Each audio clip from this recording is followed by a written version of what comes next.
Okay, great. Can I already welcome Dimitri Groß and Dr. Robert Holzmann? We here. Yes. Hello. Great. Great having you here. I'm very sorry. We are looking forward to AML transaction monitoring. Have fun and enjoy. Great, many thanks. So I hope everybody can see the presentation and maybe us as well. My name is Robert Holzmann. I'm part of the PwC crypto asset team. Together with Dimitri, we will now talk a little bit about AML transaction monitoring because we think this is one of the most pressing topics within crypto compliance. And on the other hand, maybe a topic also where there's a lot of misconceptions sometimes, and also where some kind of still transfer from the old world, some kind of information transfer is still probably needed. I will start off, 1 second. I will start off with, let's say, 4 statements or 4 observations before then going into a little bit more into what is different actually now with the crypto assets, and then from there on how some kind of a transaction monitoring process can be built up. But beginning with some statements, I think the first one is rather obvious, but it gives us a frame which is rather important, is that for now, of course, compliance is relevant, but I think the establishment of trust for the whole ecosystem is actually the most pressing topic. What does this mean, or what does this imply? It does imply that you don't just follow the law word by word, but more or less you should be really sure about your risk and design your compliance process according to your risks. Why am I saying this? And this brings me already to the second statement, is that sometimes when we talk to clients or market participants about AML and if there's everything okay, or what are topics, that we sometimes get the answer, well, we have know your customer processes and we have a know your transaction third-party provider, such as, for example, score chain analysis whatsoever. I think that's why we have it under control. Actually, I would have expected as a good answer would be, hey, I have a sound risk assessment, and based on the risk assessment, I designed my compliance system. And in this compliance system, there's 2 parts, like know your customer and know your transactions, which are actually fitted on our risk. Because know your customer is not know your customer, so it always has to be adjusted to your risk situation.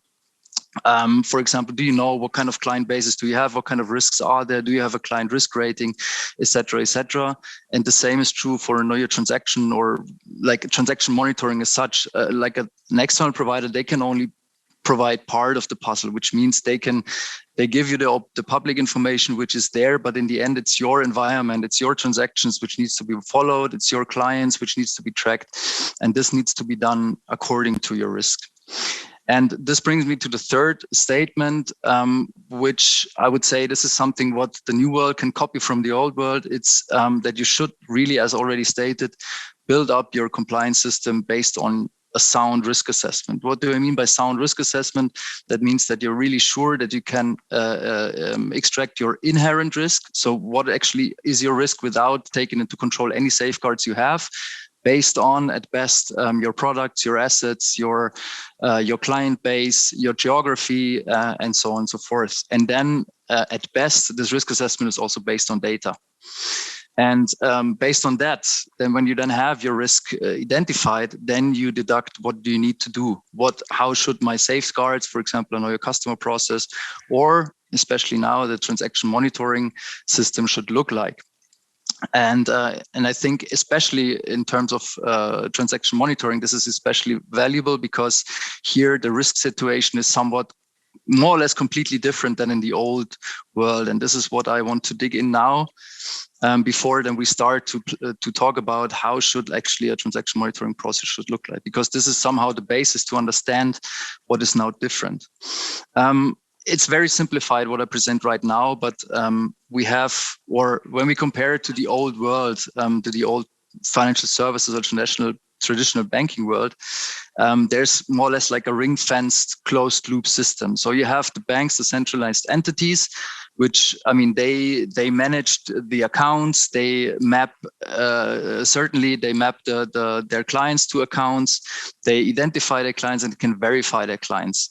And on the other hand, only regulated or more or less regulated entities interchange data with each other. And this based on the so-called travel rule, so that they that each party, when they transact with each other, that they have send and receive information and a lot of different information on the transaction themselves. So you have a very, very solid anchor point to start your analysis from. Whereas in the crypto world, here we have an open system. I mean, it's based on decentralization and it's good like that, but it implies some certain risks. So for example, like most exchanges, for example, they allow to send or receive funds from external wallets, from private wallets. And here it's very, very hard to verify who's actually at the other end, who's the beneficial owner of what, who gets the funds, from where does the fund come. And this is very crucial in terms of money laundering. And additionally to that, there's not yet a travel rule implemented. So even though sometimes also regulated entities like one wallet from one exchange to the other, they exchange data, they don't transport or send like relevant data to be analyzed by the other party. And on the other hand, you have a lot of public data. So you have like, the whole transaction history maybe from certain wallets, and you have like, maybe it's like looking for the needle in the haystack to really find what's valuable. So you, in the end, to summarize it, you don't have like an anchor point to start with your analysis. On the other hand, you have a lot of data, additional data, new data, which needs to be analyzed somehow.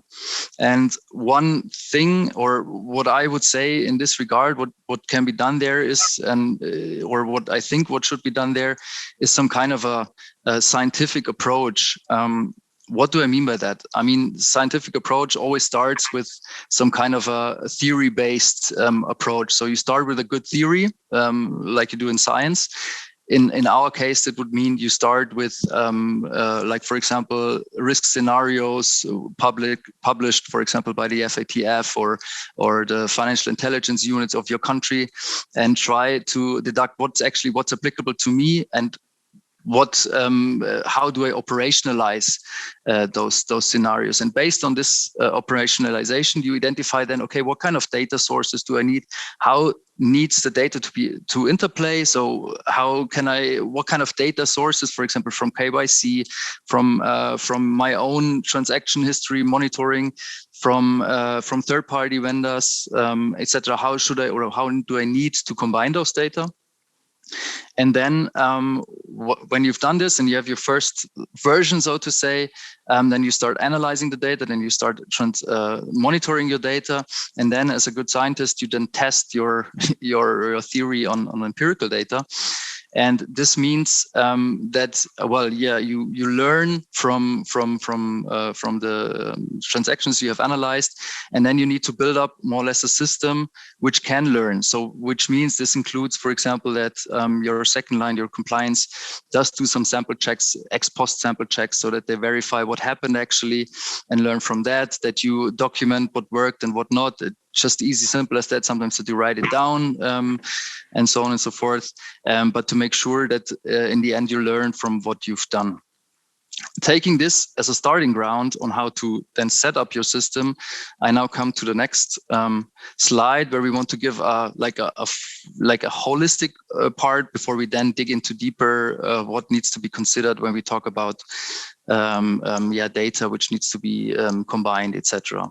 And one point before I then hand over to Dimitri is what I also want to give away as a concept which comes from the old world, which should actually then also be reused now in the new world, is the so-called 3 lines of defense model, which just says that the first line, like for example, operations or business, needs to make sure that actually in the first row that their alerts are being cleared, that they make sure that their transactions are more or less compliant, and look at them.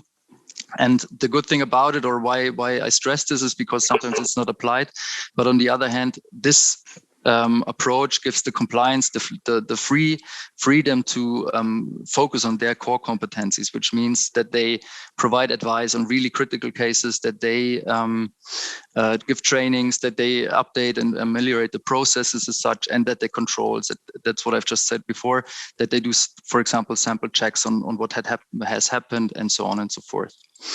And saying that and giving this as a baseline, I now hand over to Dimitri to dig a little bit deeper into what actually kind of data is needed and how the process should look like. Thank you, Robert. To conclude, basically on this page, and what has been told by Robert is that alert clearing process itself will stay pretty much the same in the whole compliance management system. But when we're focusing on monitoring engine, and we are talking today about transaction monitoring within this dynamical environment like blockchain, we will see this pretty much early that we need to combine a variety of sources, basically, because the anonymity by design, so what we have in blockchain in place, and which is completely opposite to ring fence system, what we have in a banking world, from this perspective, we need to level this a little bit with additional data. And so it's also necessary to involve some data sources like your own IP address database from your session logs or your fiat transactions or order history in order to have something in place to have a reactive analysis there, to obtain also the behavior of your customer and to provide with the time a kind of 360 view of your customer. But on the other hand side, we need also to have in place a ability to analyze the patterns given by FITF or Financial Intelligence Unit, for example, on the on-chain data. And combining this, we will have a system in place which delivers explainable results, which is able to be improved over time by having this kind of back propagation approach there, from enhanced investigation, for example, adjusting the rules, and so decrease over time the amount of false positive matches. So this is basically the focus. And we will look at the next page in the complexity of a new asset class. So let us talk about the complexity of an asset class and break it a little bit down, and then come over to how to leverage this a little bit and how to level this complexity. So by looking at blockchain transactions, we have the complexity in the source, in the asset class itself. So we have a pseudonymity by design, and we have a lot of currencies there. So for example, Bitcoin and Ethereum, when we combine those, how they are storing the transaction, how they are persisting the data in the chain is a completely different way. So to represent the transaction, for example, in Bitcoin, we are using a UTXO model. And on the Ethereum chain, it is a completely different model, like account balance model. But to be able to analyze also the swaps between those ecosystems, and I'm not talking only about Bitcoin and Ethereum, we need to take into account also all the different systems. We need to build up an analytical model which is able to handle those kind of technical limitations or technical challenges. And on the other hand side, when we are looking at the middle of this chart, we have the ability of a person to create unlimited amount of addresses, so wallet addresses, and to produce a limited amount of transactions. So basically, they are only limited by transaction fees.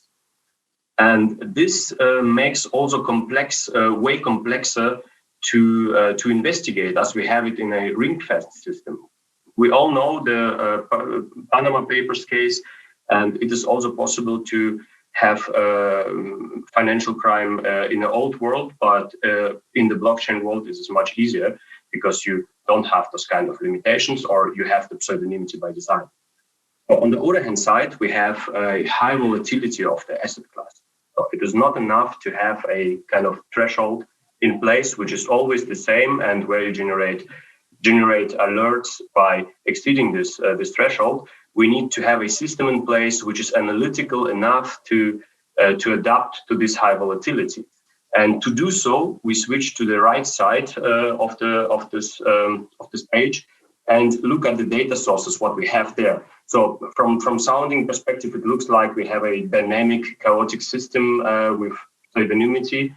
And on the other hand side, to mitigate this a little bit, and we have here also complex constant factors like mining pools, like exchanges, like some token standards, some smart contracts, and so on. And we have also known scams, hacks, and cybercrime in place, what we can use as a landmarks in this sea of transactions to navigate better and to have a relation to those on our journey.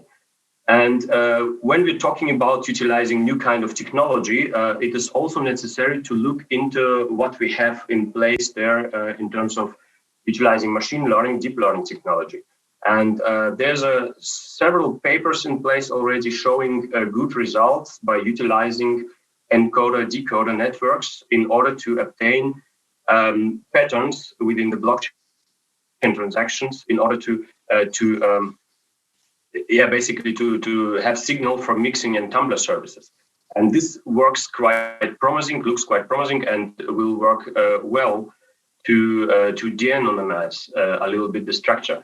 We have also official sources like OFAC SDN list, and of course, to repeat it again, we have to rely also a part of on reactive analysis, not only on-chain real-time analysis, but also on reactive analysis. In order to improve continuously, we need to integrate also our KYC system. We need to integrate our session IP logs in order to look from which country the user logged in, for example, on exchange. And from what is the transactional behavior in the history do we have? And to combine those informations on a dashboard and to show it not enough. We need to combine it analytically and to learn from this process, because some cases could be that the exchange will be used to launder money, basically, because you are able on several exchanges create new wallets, new target wallets where you can withdraw your money, and this can be used as a pattern. But as a starting point, it is also not enough to integrate those data sources. We need also to have some kind of guidance and some kind of rules to rely on. And this is, for example, FATF red flag indicators, what we can use in order to obtain, in order to find patterns and in order to be explainable in our results. So the results should be explainable risk-based transaction scoring. And to do so, we need an adaptable rule flow and also the ability to improve ongoing, the ability to improve over time, to adjust the rules in order to have less false positives and in order to have not only a kind of traffic light indicator showing red, yellow, or green, or 9 from 10 points, but also to showing which kind of patterns did we receive and so on. So, and now we're coming to the next page with key takeaways. Exactly. So just make it short. First key message is, well, the old world best practice is still required, like things like risk-based approach and 3 lines of defense should definitely be also part of the new world compliance. Dimitri? The second one is identify signal within the noise, is basically relying on the ability of your system to be adaptable in terms of rule structure and to be adaptable in terms of which data can be used based on your own risk assessment and also on regulatory requirements. Yeah, and then I just wanted the last takeaway is be aware what you don't know. I mean, sometimes you have third-party providers. What we experienced that, well, you have to know what they deliver and how this fits into the risk and to be sure what you actually get from them and what you still need additionally to that. And now the last point, just because we're over time right now, that we also think that your system needs to learn. It's a young market where still also the intelligence units need to learn a lot, and you need to learn. So build your system as from the beginning, just as that it can learn. Let it be just ex post controls, but also AI, whatever. Yeah. Thank you. Thank you to Dr. Robert Holzmann and Dimitri Groß from PwC. I think lots of complexity has been broken down.